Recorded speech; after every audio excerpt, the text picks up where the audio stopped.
car enthusiasts, and the people who love them.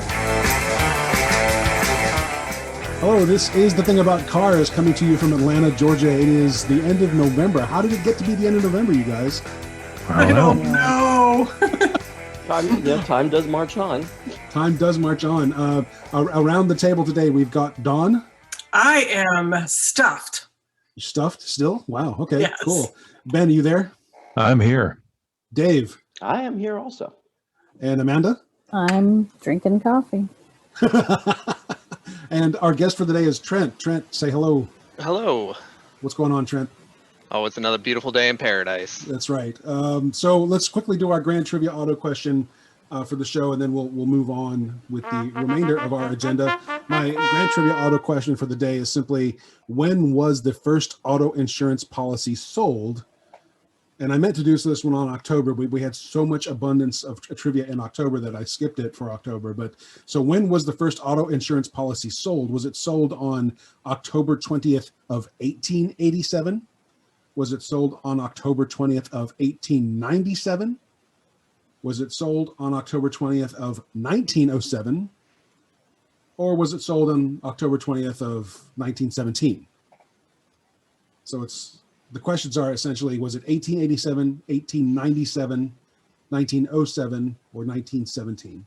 So the question is dum-da-dum-da-dum-dum-dum. Right. So we'll answer that question at the end of the episode. Right now, let's switch gears and gear up to Dawn on the Autobahn. Dawn, what have you got for us? Oh, I've got some really fun stuff because I think we're in the spirit of traveling and there's a lot of road tripping going on for the holidays. And over the river and through the woods is happening all over the country. So I'm excited to talk about one thing that I find fascinating and baffling is road signs.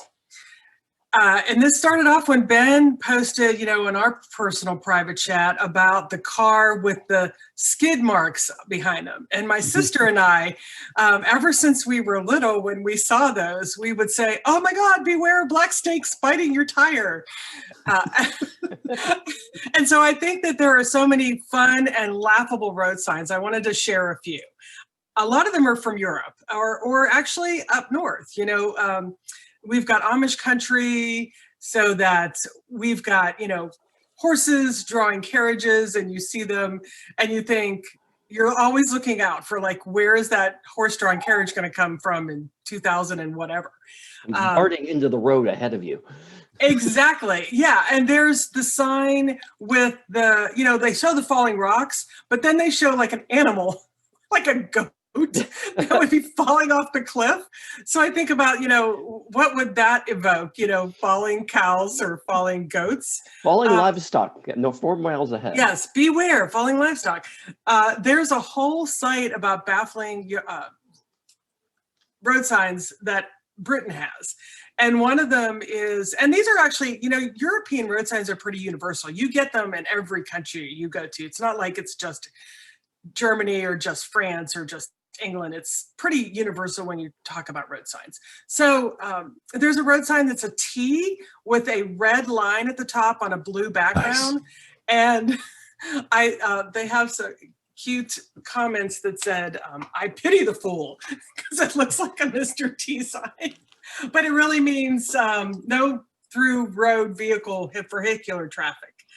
I think one of my favorite ones is when a tractor trailer, a truck pulling a trailer, and there's a bump, and it shows the trailer got caught on the bump. And my always thought was, earthquake approaching, or giant mole popping up in the road. Oh yeah. When it's actually risk of grounding at a railway or tramway level crossing or humpback bridge. I like the idea of surprise moles. That's pretty funny to me. Yeah. It's funny. Or there's one where there's a car, or it actually looks like a truck with a big explosion sign and a red circle around it, and it says "No explosions." And it's duh. And then what it really means is that there are vehicles on this roadway that carry explosives. You see them a lot out west. It's just hilarious. There's another one It has like a red with a number in the middle, like 64, and on a blue background. Which I always think, giant number floating in lake nearby. When it really means that the route circles is for pedal cyclers to let them know that there's a national pedaling route nearby. Oh, I see. Yeah, or the other one is it's a triangle with a car that looks like it's going into the water, which it's like cars don't, it's like, should your car be driving on the water? And it's really, there's a water thing along the road. So be careful because you don't want to fall out into the water. Right. Or I'll tell you the last one and I'll go to my next subject. But the last one is a red triangle with what looks like a tank inside. I think it looks like no tank crossing or beware of tank crossing. I bet Ben knows what that one is. Do you know, Ben, what that one is with looks like a tank? Not off the top of my head, but where did you see it? Well, I've seen it all over military bases. I know what it is, but I'll tell you the funny thing that other people think it is. It's like no frying pan at camping ground. Oh, nice. But it does mean slow-moving military vehicles will be crossing the road. Yeah, that's about what I figured. So I would be curious if you guys see curious road signs, baffling road signs, send them in to us and we can talk about them. I've got one I wish I had taken a picture of. So years ago, when I was still working for Delta, I took my sister to Ireland and rented a car. It was my first time driving on the other side of the road. And for 8 days, basically we drove all of Ireland. She's not a good passenger, so it was 8 days of driving Miss Kathy.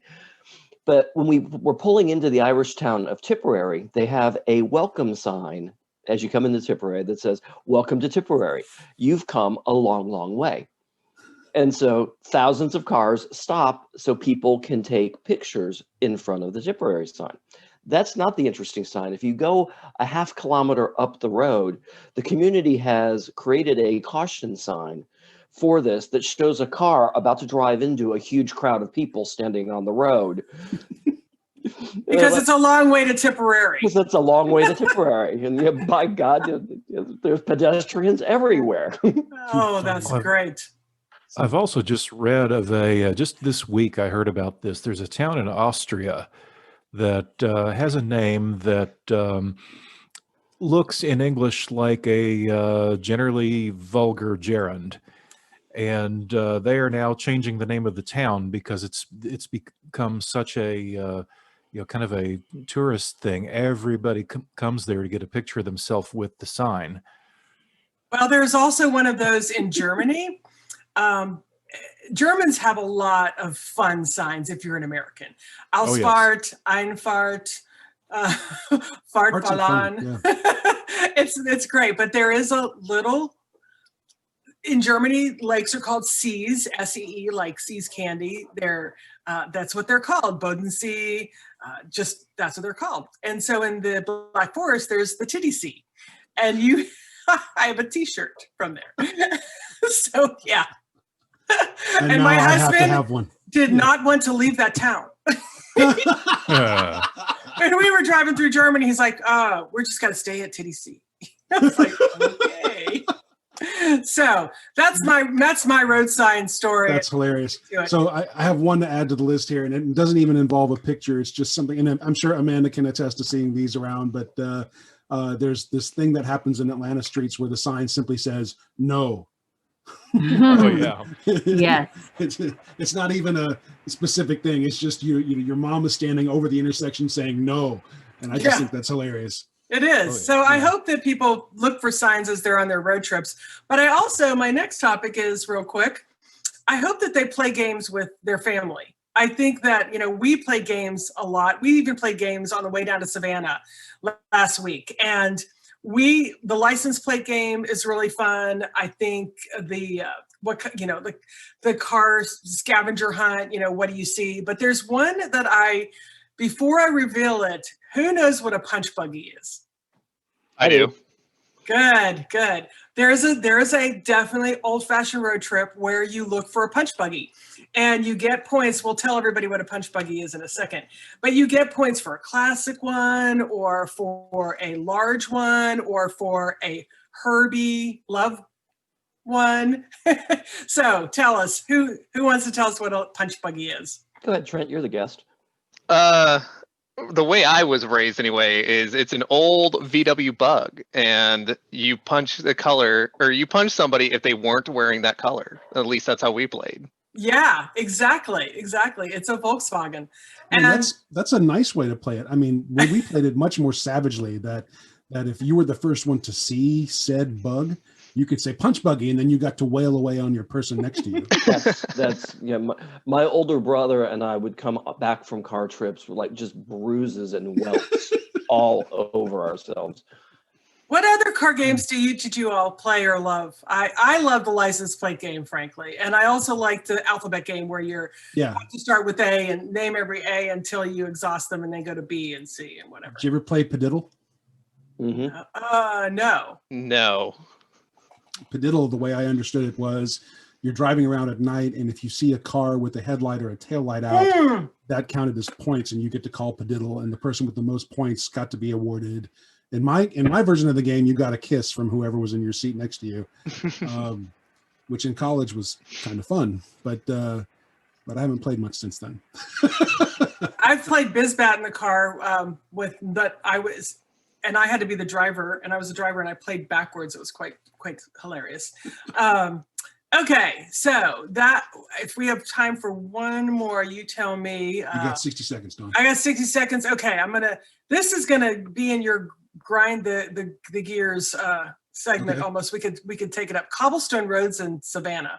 Oh. I learned the history of why cobblestones are the rounded thing. They actually were the ballast for ships that had unloaded, and they were bringing things to another place, and they needed to weigh themselves down to get overseas, and then they would dump their ballast at the port that they were at. So most of the Savannah and New England harbors are all based on these rounded river rocks that were found in other countries.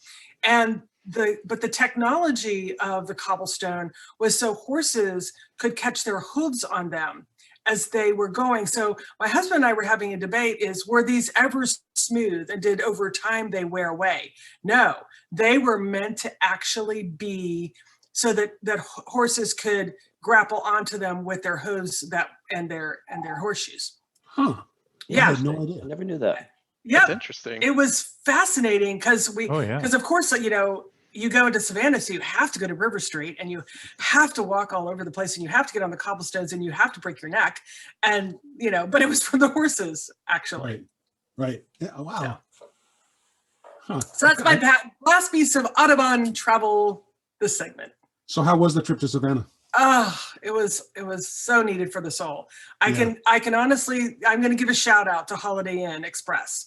Brand new, renovated on Bay Street, one street up from River Street in Savannah. And it was the cleanest hotel I've ever stayed at. This is the first time in a hotel since the pandemic started. Wow. Okay. And literally like doors sealed until the next occupant opened them, and everything was, a guy was wandering the halls with an anti-disinfectant. Every time we were out there, everything, with the pens, you pick them up, you sign something, you put them in another container, which was dirty, and they take them away and clean them.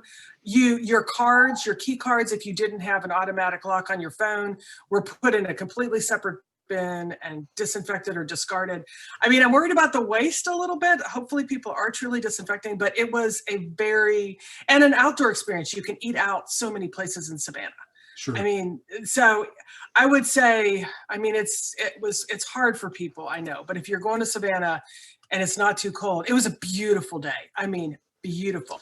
Well, I know CDC still says that if you can avoid traveling, avoid it. It does, and so I don't want to stray from that at all. But let me tell you what, it was good for the soul to get to Savannah and sit by the river and get some ice cream, and At this point, I just want to get in my car and drive to a beach and just sleep in my car for a couple days and then come back. We've thought about doing that to go to Tybee, but Savannah was calling, so. Yeah, cool. Thank you, Don. Let's move to our next segment, our guest segment. Trent, how are you, man? Oh, not bad, not bad. How about yourself? Doing okay. What have you been doing in the absence of any convention going on this year? And I asked that for our listener audiences. Trent and I met at Anime Week in Atlanta. I volunteered with the medical crew. And Trent, what do you do for AWA? I am a assistant director for the technical operations. Right. And so that's how we met. But what's happening in the convention scene real quick, if you want to quickly talk about that? Absolutely. At least as far as the convention goes, it's mostly just been a conversation about how to move online, how to still have some kind of a show, keep our audience engaged. That way, we still want to do something for the people. Like AWA is very much a very fan-run convention. We are by the fans for the fans. So we didn't want to just say, oh, we're not doing anything. And that's been a huge discussion, is how to do something online to keep people engaged and say, hey, we're still here and we're still here for you guys. Yeah. So all this time I had no idea that you were actually into cars. Yeah. It's definitely been a late thing. I wasn't into cars in my teens and, my early 20s. It was just, I got a couple of friends that were really into cars and, I would help them tinker with them. And then it just kind of grew out of that. Especially in a convention scene, you don't find many people into cars. It's not something that typically goes hand in hand. But don't we see, just for the sake of discussion, because the other conspirators here haven't seen this, but in the dealer's room, there's always 4 or 5 Hoonigans back in the back, right? There's the Ishtas. I'm friends with several of them. Like they always have, we have a couple of different cars that show up. One of my good friends, Nico, she's got the Mini with the Diva livery all over it. And then we have some Honda S2000s that show up. I think there's a WRX or 2. There's a lot of JDM cars and American cars that show up, and they are plastered with all kinds of liveries and stickers and wraps, and they always look amazing. Yeah, they always look kind of really cool, and I'm wondering how well they perform, because every time they show up to the show, they're pristine. They have nice, clean tires. They smell nice. They haven't been burning anything, and it's like, okay, what does that thing actually do on the track? I don't know. I've never seen them move. So, for the most of them, I can't tell you anything. But Nico's Mini Cooper that she has, it's completely stock. It's just got a wrap, and she keeps it clean, well maintained, and keeps it clean. Got it. So among the notes that you sent, you used the term hot hatches. Yes. And so the whole bullet point was we could talk about the decline of hot hatches and how underrated they are. Can you tell us more about that? And now we're starting to see a resurgence. I feel like, especially here in America, hatchbacks never really caught on. They've never really been a thing. I love hatchbacks personally. But there's, they always kind of looked at as mom cars, your wagons and your hatchbacks. But I feel like there's a lot of great enthusiast hatchbacks, like the WRX hatchback that they ended up discontinuing a couple of years ago, the Mazda Speed 3, now with the Civic Type R and the Veloster N. And also, I do want to throw out there that I myself do own a Civic Type R. I have a 2019 Civic Type R, badge number 25349. Wow. So that's cool. all the Civic Type Rs are badged individually, which is part of the reason why I love it. Forget also the Mustang Fastback. Yeah. That was my car in college. I had a Mustang Fastback that if you put the back seat down and laid roommates in it, you could stack 6 or 7 roommates in the back of a Mustang. And isn't the Citroen traditionally a hatchback? Yeah, Hey, Amanda, but it's not so much available in America. Amanda, doesn't the Subaru count as a hatchback?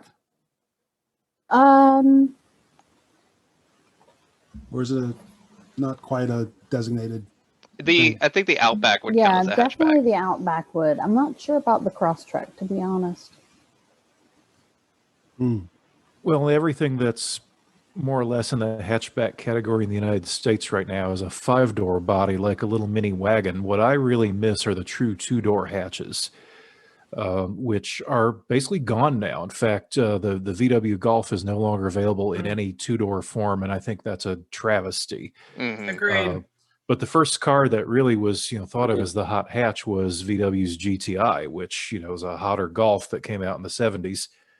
And I had a 2002 GTI, only car I ever bought new, and boy, did I love it. Oh, they're fun cars. My roommate has a 2017 that he bought brand new, and it's still a lot of fun to drive. Yeah, the downside, though, is that modern VWs really turn into crap after 5 or 6 years. Yeah, that's why he traded his last one in and still got another one. So Trent, you say that the hatchbacks are not coming back? I feel like they are. Maybe not so much the hatchbacks, but just the enthusiast economy car, at least, is what, I kind of think of hatchbacks or the hot hatches as enthusiast economy cars. Ben, didn't we on a recent episode talk about how Honda was cutting a Civic, or they were cutting the two-door Civic or something like that? They are. Yeah, I believe so. And I also just read that not that it's a very much of an enthusiast car, but that the fit has been axed for the United States as well. Wow, I'm surprised. Yeah, for next year, the Civic is going to be the entry-level Honda. Although, to its credit, it's going to be better looking than it has been the last couple of years. Okay. So and with that being said, I understand that the Civic Type R looks like a 10-year-old designed it. But I owning it, it's grown on me. I love it. It does have a very aggressive look to it, and it does look like it's completely over-engineered. But every single aspect of that was for something. Yeah. With the 2020 model year, Honda increased the opening of the front grille and to give it 18% more airflow. But what they had to do was add canards to the front to make up for the downforce they were losing by opening that up. Right. So everything they put on that car has a purpose and has a reason. Right, exactly. No, I'm looking at a picture of it right now. I know people like to hate on Civic Type Rs, but I see no reason to do that. I think it just looks like a ton of fun. Oh, I'll give it, all the crap in the world too. I mean, it's a little 2-liter 4-banger that, it's turbocharged, but man, it is fast, and people doubt it all the time. And I mean, even in a straight line, which it's not designed for, it is still pretty quick and will keep up with, a very notable cars like up to the Mustang 5.0. It'll keep up with most Mustangs in a straight line. It'll keep up with, the Challengers and Chargers up to the RTs. Interesting. She's quick. It's a fun little car. So what's up with Toyota/Subaru not putting a WRX engine in the 86? That's what we're all wondering, because they just because I was reading the other day that on the 86 they are now putting the 2.4 liter flat 4 boxer engine in the 86, which is very similar, which the WRX uses a 2-liter, but it's basically the same engine, just smaller. Yeah. But I don't understand why they won't put a higher horsepower package in the 86. It is, yes. Right. Probably a market decision type thing. Not wanting a car that's more down market than another model to even in a rare optional form, show up the more upmarket car. This has happened before. Back in the 80s, there was a really quick little Buick Regal known as the Grand National. It was a turbo V6, and there was an even hotter version called the GNX. And GM made the decision to govern their engines to prevent them from out accelerating the more expensive Corvette. I mean, we're talking about an 86. We're not talking about something that's an everyman, everyday driver. Why not make an extremely limited version of it with a WRX engine in it? I think I get what he's saying is because they have Toyota also has the Supra, the new Supra. And that is true. Which I'm not going to beat up on. That's too low hanging fruit. If they put a WRX engine, and that's kind of where I'm thinking too, is that they won't do it is because they don't want it to start getting up there with the Supra and then not give people a reason to buy the Supra anymore. There were also rumors for years that there was going to be an S2000 with the NSX engine in it that never came to fruition. I suspect it was probably a similar thing. Oh, that would have been a lot of fun. Oh yeah. I love your last bullet point here, Trent. How long before Dodge makes a Grand Caravan Hellcat? That's just hilarious. Look, I mean, it follows the cat name. If it fits, it sits. It's in the Challenger, it's in the Charger, it's in the Durango, it's in the Ram. I mean, Why Hot not? minivan said all they no. got left is the Grand Caravan. Nice Yeah. minivan. Want to race? I'm telling you, a little sleeper action there. That would be awesome. I would totally crawl behind the wheels of that. Yeah.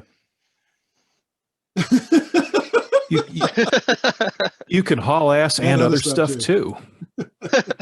All right, Trent, I've got a handful of questions for you. Ready? Yeah.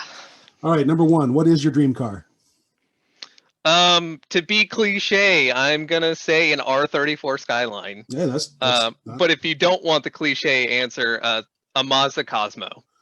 wait, I'm not familiar with this. What's a Mazda Ooh. Cosmo? It's a precursor to their RX cars, and it used a Oh. rotary engine as well. And it was, for its time, it was a pretty nasty little car. Cool. I'm going to have to do some research. Very cool. Yeah. Question number two, where's your next road trip going to be? I'm thinking about Savannah now after dawn. It's awesome. Yeah, that actually sounds pretty good. Yeah. Go to Savannah. Check out the cobblestones. Yeah. Question number three, what's Take your horse.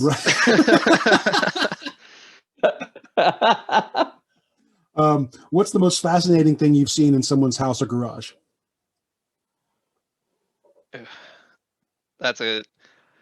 I work in construction. I've been in a lot of people's houses, so that is actually a very tough question. And I really couldn't come up with anything that just, I don't know. I meet a lot of boring people.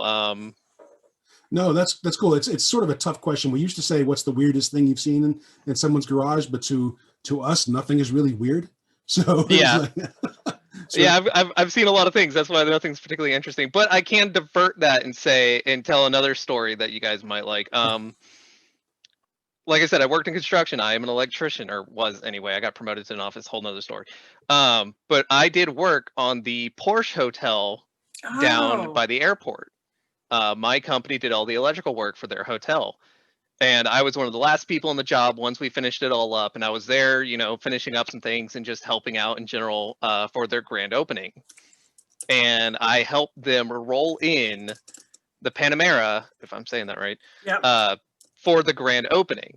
And when I was talking to the guys and the technicians and all them, I was like, how much is that car worth? And they said that one in particular cost $240,000.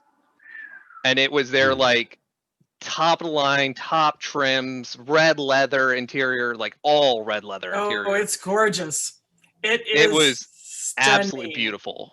If I remember right, I think it was a twin turbo V12 engine. Wow. And isn't it? Yeah, it's gorgeous. I'm sorry. And when they brought it over from their headquarters, which is, across the street, Mhm. Right. they didn't turn it on and drive it over. They had 6 guys pushing it the entire way. But so they They did not want to turn it on. I was gonna say, or they didn't want to put any mileage on the odometer.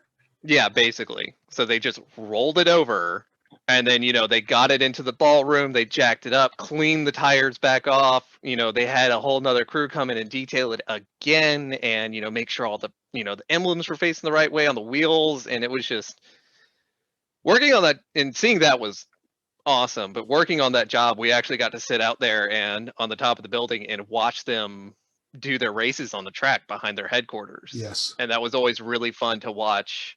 Like their race teams would come in and race some of their cars, like their TC series cars and things like that. And it was always a lot of fun because a lot of the people that worked over at Porsche, they, if they came over, they were always happy to talk about cars, and they were all really cool people. So that's where Chris and I hang out almost every other weekend. We go to that hotel, and nobody knows the name of it. It's a Kimpton. Yeah. Everybody calls it the Porsche Hotel, and they should rename it the Porsche Hotel. It was originally the Solis. Yes, but And then now it's about the a Kimpton. year, about a year after they opened, they renamed it to a Kimpton, or Kimpton took over. Yeah, and so you can go up on the deck and have a drink and watch Mhm. the little. It's like your own little set of Hot Wheels. It's really Yeah, fun. that's where we would hang out, like during lunch or break time. I am going to have to go if check anybody that was out. racing. I mean, and there is a restaurant at Porsche. There you Mhm. can make a reservation. What the first week they opened, we went and had dinner there, and it is a 5-star restaurant with an incredible wine list. See, this is why we need more contacts over at Porsche. We do. And I love that hotel. Literally is our little getaway. Nobody knows about it. It's the best restaurant on the south side of Atlanta. So now I have 3 destinations. I've got to go to the Porsche Hotel, I've got to go to Savannah, and I've got to go to TTC. There you go. And to make a recommendation, if you can get their presidential suite, it is quite expensive, but it takes up like an entire side of the hotel. It takes up the entire track side of the hotel, and it is really awesome. Wow. It is a really awesome room. All right, my last question for you real quick is, what sport would be the funniest to add a mandatory amount of alcohol to? I don't think rugby would, because that's already pretty Are you meaning to watch or to play? I don't know that the answer matters. golf. I'm gonna go with golf. Golf. Because there's so much precision and there's so much of a mindset involved with that. I would love just to watch like a PGA tournament of everybody's just hammered and can't hit the right direction and just they're stumbling, and I think that would be great. That's awesome. Very I have cool. actually played a mandatory drinking golf tournament, and somewhere around the 13th hole, it just became full contact. I played a golf tournament that, of course, charity golf tournament, where every hole was a different sport. Like you had to get a different ball into a different hole with a different instrument on a golf course. And one of them was taking a billiard and putting like when you got to putt, not when you hit the ball long, not the long game, but the short game. And you took a billiard cue and you hit a billiard ball into the pocket. It was fun. I'm glad you actually clarified that, because the idea of having to shoot a billiard ball all the way down the fairway with a cue. Now you played a regular golf game until you got to the green, and then okay. And then it was a bat and a ball. It was a soccer ball. I mean, I would love golf if we could play it with spud guns instead of clubs. If I could stand on a tee and just launch that ball in the general direction of the hole and see how far and how close I could get it. That's called a shooting range. I was just thinking the same thing. Or it's called Midtown on New Year's Eve. We have a neighbor in Ansley Park who has a spud gun. And at midnight every year, they fire flaming potatoes into the neighborhood. And we're talking like, not, a pastoral neighborhood. We're talking about flaming potatoes landing on Monroe Drive in traffic. Well, don't tell him that balled up socks actually work better. On fire? They absorb more fuel, and they'll absorb more fuel, and they also conform to the barrel bore better. So, all right. So I'm frightened that you know that. Ben is a closet pyromaniac. Oh, that was Ben's evil laugh. Well, thank you, Trent. I'm glad you could join us today. And thank you for having me. Yeah, let's definitely get together in person whenever we can and take a closer look at your Civic. Absolutely. I love showing that car off. I mean, it is such a fun car. It looks like a ton of fun. I cannot. I've tried to abuse it and get it to break loose and have some real fun with it, and it doesn't. It is such an incredibly well-balanced car. And for anyone else on this podcast, if we do an Everett meeting, I would be more than happy to let you guys drive it. Do you? I got to ask, do you ever track it? Do you go to car shows or anything like that? I've gone to several Caffeine and Octanes, but I haven't gone to a track yet. Okay. I just haven't had the time or money or anything to really get into that just yet, but I want to. We do other things around town. We try to, we don't do the Caffeine and Octane thing just because they tend to do their own branding. But if there's ever an opportunity to meet up, let's make sure we do that. Yeah, absolutely. Yeah. All right. Thank you, Trent. So we're going to slip into gear here with my segment, which is whatever's grinding my gears. All right. So the thing that really grinds my gears this week, dealership stickers on my car. When I buy a car, I'm not paying to become the dealership's billboard. Keep your identifying marks off of my car. Amen. And that's what really grinds my gears. And people have been quick to say to me, well, you're paying for their advertisement. I'm like, yeah, but if I can opt to have that garbage off of my car, keep it off of my car. So, but that's... I agree. That I think, Vicki, that is my number one complaint of buying from a dealership. Yep. Is I do not want to see anything. And I even have said, if you don't put that on, I will pay you. Like I will pay more for you to not put that on my car. It's really frustrating. I agree that I think I don't like any stickers on my car either. I don't like anything but what it left the factory with. Well, there was a time when I thought, bumper stickers on the car were cool. It's a little bit of a personalizing, thing to put on your car. But I just don't want to be someone else's advertisement, especially if I can, Forever, right? As long as they're not paying me for the privilege, or if they want to say, yes, Mickey, we'll give you a 10% discount on your car if we can put our name on your back bumper, I'd be okay with that, maybe.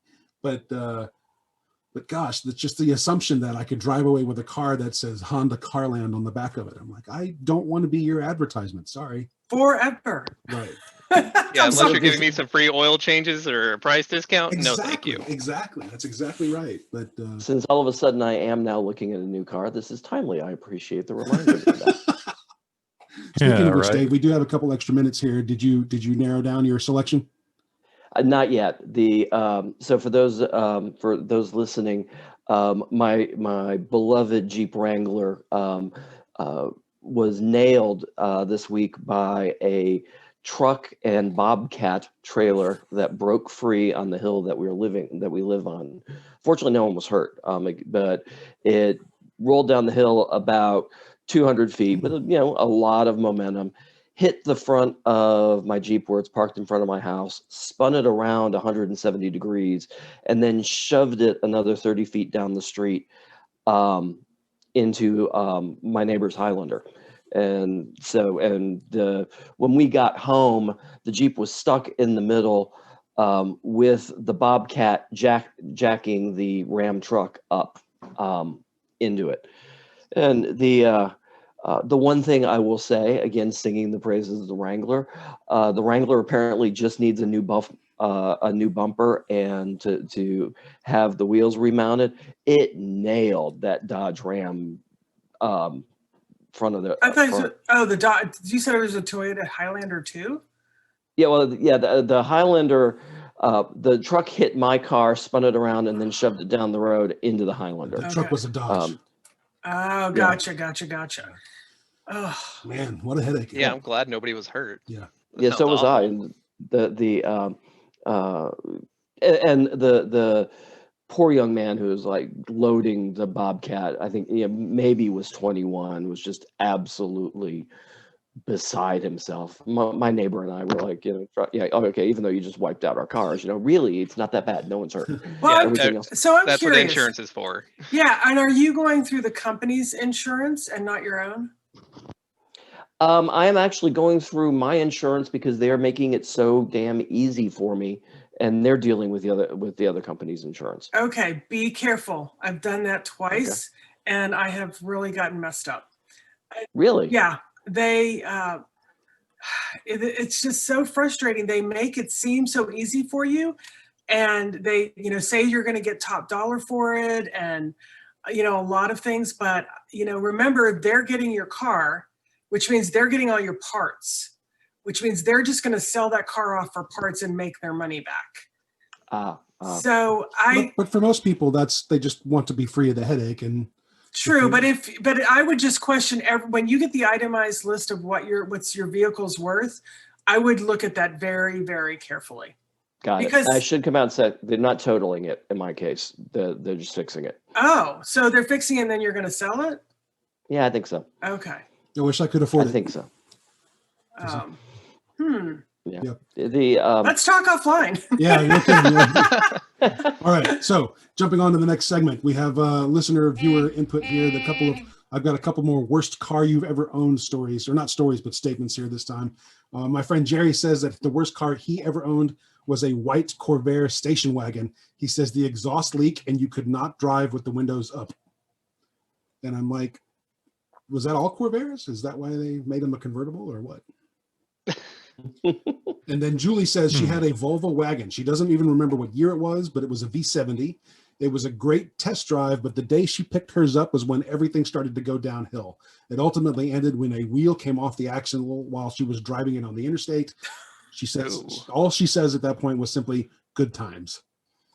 Well, that's what the word lemon Uh, comes in. yeah, There's yeah. always a lemon that comes off that assembly line. Yep. Exactly. So yeah, worst car you've ever owned. If anyone has a worst car story they'd like to share, please find us on Facebook or the thingaboutcars.com website and deliver us a story. We would happily share that with our audience. And that's about it. Is there anything else we need to talk about before we answer today's Grand Trivia Auto question? I got a worse car I if got you want me nothing. to share mine. Yeah, do it, Trent. It was a 1989 three-door Ford Escort. Ooh, buddy, that was a hand-me-down of a hand-me-down of a hand-me-down before it got to me. It was not a well-loved Oh, wow. car. The ignition didn't work. The clutch was going out. The brakes were going out. It like everything could have been wrong on that car, but somehow it still ran and drove. So my parents were like, "Here's your first car." Well, it sounds like Uh, somebody didn't know how to shift. Yeah, my sister that owned it before me. Yep. And I wrecked it 3 weeks later. Oh man. Oh, I remember one of my best friends had a purple 3-door Escort like that. And it was bright metallic purple with metallic mag wheels on it, on an Escort. And I remember one time going by and he was putting the rainbow flag on his bumper. And like, really, you don't think anyone looking at you in this car doesn't already know you're gay? That's too funny. My cousin had one of those Escorts. He affectionately named it Herbie. But I'm like, it's not a bug, dude. What are you doing? All right. So thank you, Trent. I was wondering, did you really hate that car or was it a love-hate relationship? I've had other friends who said it was the worst car in the world, but they'd give anything to have it back. For me, it was definitely I hated that particular car. It was beyond anything that should have still been running, and somehow it did. So I got stuck with it. Yep. All right. Our Grand Trivia Auto question for the day is when was the first auto insurance policy sold? Was it October 20th of 1887, 1897, 1907, or 1917?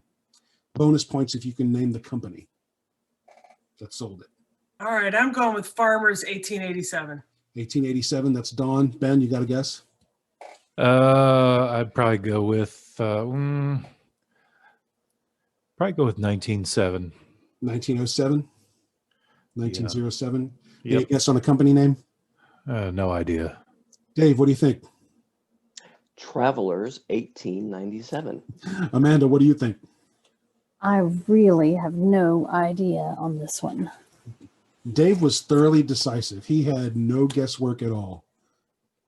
The reason I know that is because it was sold in my hometown. Oh, Trent, I think we've given it away, but did you have a guess?